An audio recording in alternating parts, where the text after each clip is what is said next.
आइबू आइबू जवन हमर पुराई सबक के हम ओकर बोल बोल गइया बनाई मलिकाइन अपन खटल के भोग लगई हो दूध माठा के। अरे सुन, अरे खिल जाई तोहरो जवनिया ए रनिया, दिल दे दया हीरे के पाठा के।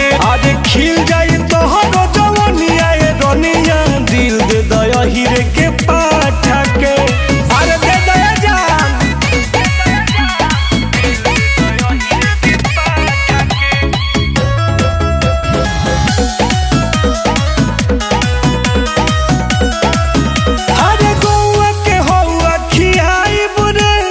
खेत खरिहानी घुमाई बुरे नन लहगा के को देब धोखा बाबू तोहरा के दे हम न मौका तोहरे ही नामे लिख देब गोरी, दोनों जमीन ईटा भाटा के। अरे खिल जाई तोहरो जवनिया ए रनिया, दिल दे दया हीरे के पाठा के। अरे खिल जाई तोहरो जवनिया ए रनिया, दिल दे दया हीरे के पाठा के। चलो जा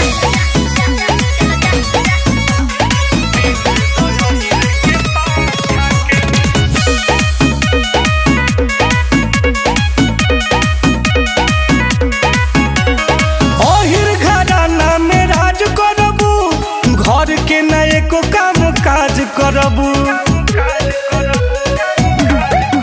सदियों के बाद पेन हो जिंस हो होई मॉडल ने तुम प्रिंस हो अरे होइए सुटार झारखंड यूपी बिहार के, जाके लगा ली हो पाता के। अरे खिल जाई तोहरो जवनिया ए रनिया, दिल दे दया हीरे के पाठा के। अरे खिल जाई तोहरो जवनिया ए रनिया, दिल दे दया हीरे के पाठा के। अरे दे दो दुनिया पर राज कर लगबू।